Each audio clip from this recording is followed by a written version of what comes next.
നിന്നെ ഇവിടെ കാണാൻ കണ്ടുപോയാൽ നിന്റെ എല്ല് ഞാൻ ബാക്കി വെക്കില്ല.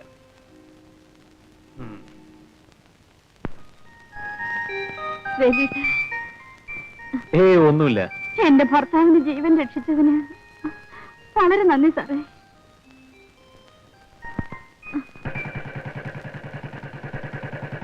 ഗോപി, ഗോപി, ഒന്ന് നിന്ന് പറയട്ടെ. എന്താ മണി, ബിസിനസ് ഒക്കെ എങ്ങനെയുണ്ട്? മഹാ മോശമാ ഗോപി. ചുമ്മാ ഇരി. ഏത് ബിസിനസ് മോശമാണെങ്കിലും തന്റെ ബിസിനസ് മോശമാവാൻ വഴിയില്ലല്ലോ. എന്നാൽ അങ്ങനെയല്ല ഗോപി, ബിസിനസ് അല്പം മോശമാണ്. എന്തു പറ്റി? പുതിയ ചരക്കൊന്നും വന്നില്ലേ? ഉണ്ടായിരുന്ന പഴയ ചരക്കിൽ ഒന്ന് കൈവിട്ട് പോയില്ലേ? ഏത്? നമ്മുടെ മാലതി. നമ്മുടെ പഴയ ചരക്ക്? അതെന്നെ, തന്റെ ചേട്ടൻ വേലു അവളെ പെർമനന്റ് കീപ്പാക്കാൻ പോകുന്നു. അവിടെ ഇനി ആരും അടുക്കാൻ പാടില്ല പോലും. അടുക്കാൻ അവൻ സമ്മതിക്കുകയില്ല. ആ കള ഞാൻ പോകുന്നു.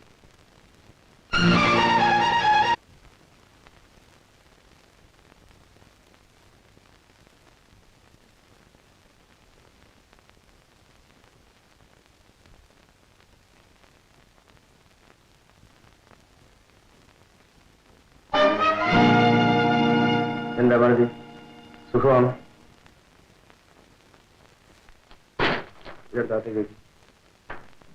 ഒന്നുമില്ല, രണ്ട് സാരിയും കുറച്ച് ഓറഞ്ച് ഒക്കെയാണ്. നിനക്ക് വേണ്ടി വാങ്ങിച്ചതാ. എന്താടി, എന്നെ പരിചയമില്ലാത്തത് പോലെ? അതോ ഓർമ്മയില്ലാന്ന് അഭിനയിക്കാം? ഇതേ മതിൽക്കെട്ടിനുള്ളിൽ, ഇതേ കട്ടില്. പക്ഷേ അന്ന് ഞാനിവിടെ കൂടെ കൂടെ വരുമായിരുന്നു. അതിനിപ്പോ എന്ത് വേണം? നിന്നെ വേണം. എന്റെ വീട്ടിലും കട്ടിലുണ്ട്, എന്റെ വീട്ടിലും മെത്തയുണ്ട്, എന്റെ വീട്ടിൽ ഞാനുമുണ്ട്. നിന്നെ അങ്ങോട്ട് കൊണ്ടുപോകാനാണ് ഞാൻ വന്നത്. ഓഹോ, പുടവ തന്ന് എന്നെ കൊണ്ടുപോകാൻ വന്നതായിരിക്കും. നാണോ ഇല്ലല്ലോ തനിക്ക്?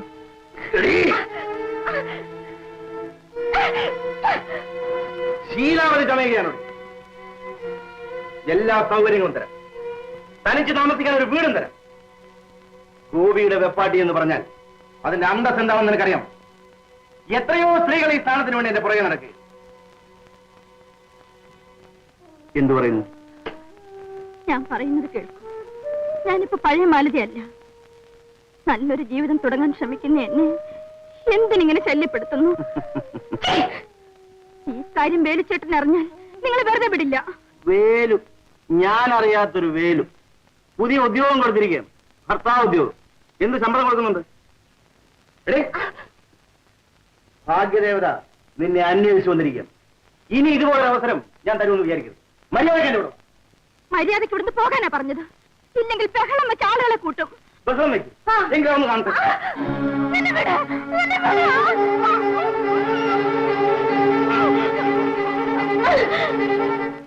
മാലതി മാലതി തന്നെയാണ്.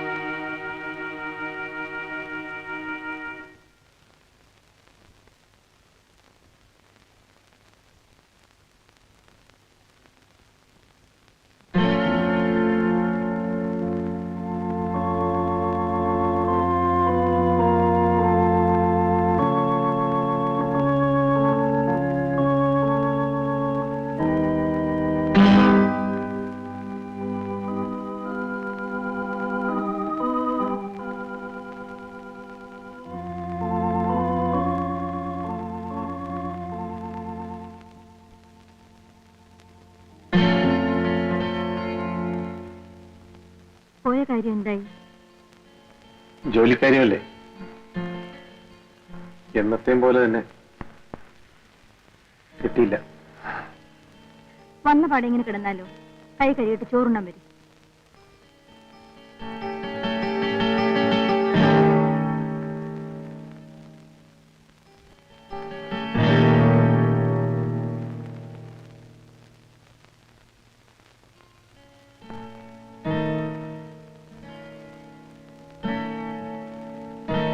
ഇതല്ലേ നിങ്ങൾ നോക്കുന്നത്?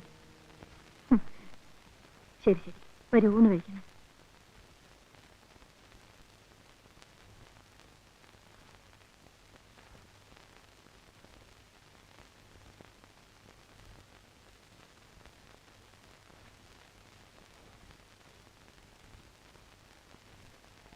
നിസ്സാരമായൊരു ബീഡിക്കഷ്ണം സംശയത്തിനിടെ ഉണ്ടാക്കിയല്ലേ? ബീഡിയുടെ ഉടമസ്ഥൻ ആരാണെന്ന് ചോദിച്ചില്ലല്ലോ. ചോദിച്ചെങ്കിലേ പറയാം. നിങ്ങളുടെ അനുജൻ ഗോപിയാണ്. അവനോട് വന്നിരുന്നോ? അതെ, വന്നിരുന്നു. ഞാൻ അവന്റെ കൂടെ പാർക്കണമെന്ന്, വെപ്പാട്ടിയായിട്ട്. സകല സൗകര്യങ്ങളും തരാമെന്ന്. പക്ഷേ ഞാനവനെ ഓടിച്ചു വിട്ടു. അവനെ നിനക്ക് നേരത്തെ അറിയാം? നേരത്തെ പരിചയപ്പെടാത്ത ഒരേ ഒരാൾ മാത്രമേ ഉള്ളൂ, എന്റെ വേലുവേട്ടൻ. എന്റെ പഴയ ജീവിതം കണ്ടുമുട്ടിയവരിൽ ഗോപി ഒരാളാണ്. ഭാര്യയും ഭർത്താവൊന്നും പറയാറായിട്ടില്ല. അപ്പോഴേക്കും സംശയം കണ്ടില്ലേ? ആൺവർഗത്തിന്റെ കൂടപ്പിറപ്പല്ലേ സംശയം. സംശയിച്ചതല്ല മലതി, പണ്ടത്തെ പരിചയക്കാരിൽ നിന്നുള്ള ശല്യം കുറെ കാലം കൂടി നിനക്ക് തുടർന്നു വന്നേക്കാം. എങ്കിലും നീ സത്യം പറഞ്ഞാൽ എനിക്ക് സന്തോഷമേ ഉള്ളൂ. ഇനിയൊരു സത്യം കൂടിയുണ്ട്. എന്താ? ഗോപി എന്നെ ബലാത്കാരമായി കെട്ടിപ്പിടിച്ച് ദാ ഇത് കണ്ടില്ലേ?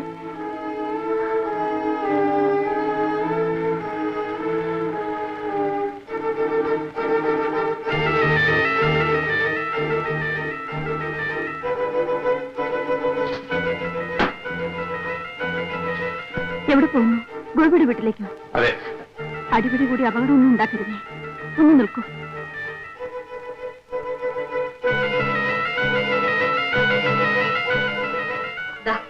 ഇത് അവൻ എനിക്ക് കൊണ്ടുവന്ന സമ്മാനമാണ്. അവന്റെ മുഖത്ത് തന്നെ വലിച്ചെറിഞ്ഞിട്ട് വന്നാൽ മതി.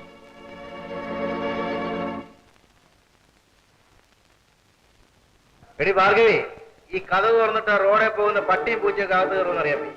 ഓടിയാത് എന്തേ? കേറി വന്നത് പട്ടിയാണെങ്കിൽ നിന്റെ അമ്മ പ്രസവിച്ചതാടാ. നിന്നേക്കാ മുമ്പേ ജനിച്ചവനാണടാ. നീ എന്റെ വീട്ടിൽ വന്ന് കയറണം പട്ടി. നിന്റെ വീട്ടിലാരാ? കള്ളം പറയുന്നതാ. ഞാൻ മാനതിന്റെ വീട്ടിലാണ് പോയത്. അത് തന്നെയാണോ എന്റെ വീട്? അവളെ പാട്ടത്തിനെടുത്തിരിക്കുകയാണോ അതോ വിലക്കോ? അല്ല, പുറമ്പോക്കിനെ വിടുന്ന പാട്ടമല്ലേ. ഇനി മേലെ പഠിക്കാത്ത നീ കയറിയാൽ നിന്റെ മുട്ടുകാരി ഞാൻ തല്ലി ഓടിക്കും. വരട്ടാതെ എന്റെ വിരട്ട് തന്നെ കാണണോടാ. ഇതേ വീട്ടിൽ എന്റെ കട്ടിലിൽ ഞാൻ അവളെ കൊണ്ടുവന്നില്ലെങ്കിൽ എന്നെ എങ്ങനെ വിളിക്കും? ഞാൻ അല്ലെങ്കിലും നിന്നെ അങ്ങനെ തന്നെ വിളിക്കുന്നേ. നിനക്കെന്റെ മാലതി അറിഞ്ഞുകൂടാ. നിന്റെ മാലതി എനിക്ക് അറിഞ്ഞുകൂടാ അല്ലേ? അവളുടെ ശരീരത്ത് എത്ര മറവുണ്ടെന്ന് നിനക്കറിയാമോ? എന്റെ അടുത്ത് തന്നെ കണക്കോ? ഗോപി, ഞാൻ നിന്റെ ചേട്ടനാണെന്നുള്ള കാര്യം നീ ഓർമ്മിക്കുന്നില്ലെങ്കിലും നീ എന്റെ അനുജനാണെന്നുള്ള കാര്യം ഞാൻ പലപ്പോഴും ഓർത്തു പോകാറുണ്ട്.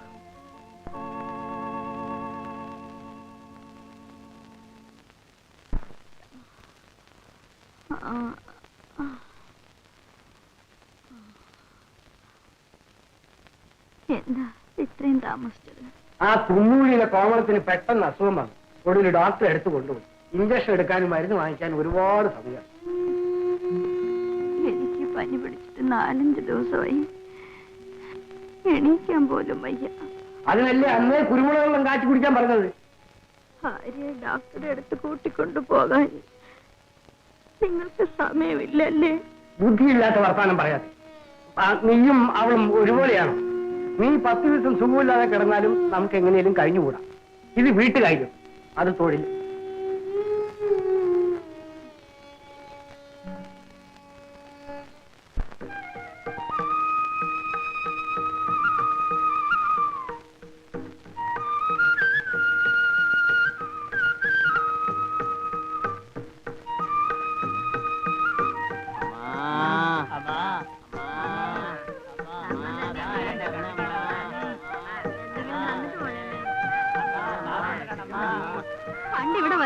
ചെയ്യാനാ?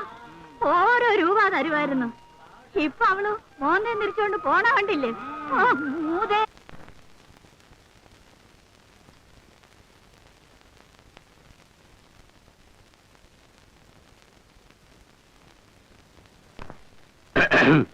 അല്ല സാറേ, സാറിന്റെ ഈ താടി മീശ എല്ലാവരുടെ കണ്ടിട്ട് എന്നോ എവിടെയോ വെച്ച ആരെയോ കണ്ടതുപോലെ ഓർക്കുന്നല്ലോ. ആരെയാ അതല്ലേ സാറിനോട് ചോദിക്കുന്നത്. ആട്ടെ സാറേ, സാർ ഇപ്പൊ ട്രെയിനിൽ നിന്ന് ഇങ്ങോട്ട് ഇറങ്ങി വരുന്ന വഴിയാണോ? ചേട്ടൻ ഈ നാട്ടുകാരനല്ല അല്ലേ? ഇന്ന് ട്രെയിൻ വളരെ ലേറ്റ് ആയിരുന്നു ചേട്ടാ. പിന്നെ ചേട്ടോ, താമസിക്കാനുള്ള എന്ത് സൗകര്യം വേണമെങ്കിലും ഞാൻ ചെയ്തു തരാം. ഡബിൾ റൂം വേണോ, സിംഗിൾ റൂം വേണോ, ഈ നാടൻ വേണോ, വെളിനാടൻ വേണോ, 16 വേണോ, 20 വേണോ, 30 വേണോ, ഏത് ടൈപ്പ് വേണമെങ്കിലും കിട്ടും. ഫാമിലി ടൈപ്പ് വേണോ, കോളേജ് ടൈപ്പ് വേണോ, അതോ നാടൻ മതിയോ? അങ്ങോട്ട് പോകണമെങ്കിൽ അങ്ങോട്ട് പോകാം, ഇങ്ങോട്ട് കൊണ്ടുവരണമെങ്കിൽ ഇങ്ങോട്ട് കൊണ്ടുവരാം. മദ്രാസ് വേണോ, കേരളം വേണോ, ആന്ധ്ര വേണോ, കന്നഡം വേണോ? പോടാ അവിടെ. കൊല്ലന്റെ ആലയിലാണോടാ സൂചി വിൽക്കാൻ വന്നിരിക്കുന്നത്? അയ്യോ എന്റെ ചേട്ടാ, നമ്മൾ രണ്ടുപേരും ഒരേ നിയോജക മണ്ഡലത്തിലെ 2 സ്ഥാനാർത്ഥികളാണെന്ന് ഞാൻ അറിഞ്ഞില്ല കേട്ടോ. ചേടാ, പനി പിടിച്ചിട്ട് തണുപ്പ് സഹിക്ക വയ്യാതെ ഒരു കോട്ടെടുത്ത് ഇട്ടെന്ന് വിചാരിച്ചേ താൻ എന്നെ ഇത്രയും ശിക്ഷിക്കണം? ഞാൻ ഡബിൾ എമ്മയാ. ക്ഷമിക്കണം ചേട്ടാ, ഞാൻ വെറും എമ്മയാ. ചേട്ടൻ ഡബിൾ ആണെന്ന് ഞാൻ അറിഞ്ഞില്ല. എന്തായി, ജോലി വല്ലതും കിട്ടിയോ? ഒന്നും ശരിയായില്ല രാമ്പിള്ളേ. ഒരു സോഡ ഞാൻ ജോലി കിട്ടിയിട്ട് പോരെ സോഡ? ദാഹിച്ചിട്ട് വെയ്യടൂ. ഇപ്പൊ തന്നെ 30 രൂപയോളം പറ്റിക്കഴിഞ്ഞു. അത് വീട്ടിട്ട് മതി സോഡ. എന്ത് പറഞ്ഞടാ?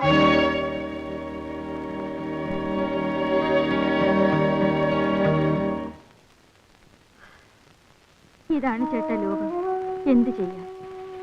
മര്യാദക്കാരനായി ജീവിച്ചിട്ട് എന്താ കാര്യം? ആർക്ക് വേണ്ടി? നമുക്ക് വേണ്ടി, നമ്മുടെ ഭാവിക്ക് വേണ്ടി. വെറും 30 രൂപയ്ക്ക് വേണ്ടി ആ കടക്കാരൻ എന്തൊക്കെ പറഞ്ഞെന്നറിയാം? ചട്ടമ്പിമാർക്ക് ഇവിടെ സ്ഥാനമുള്ളൂ. വീണ്ടും സൈക്കിൾ ചെയ്യാൻ എന്റെ കയ്യിലെടുത്തെങ്കിലേ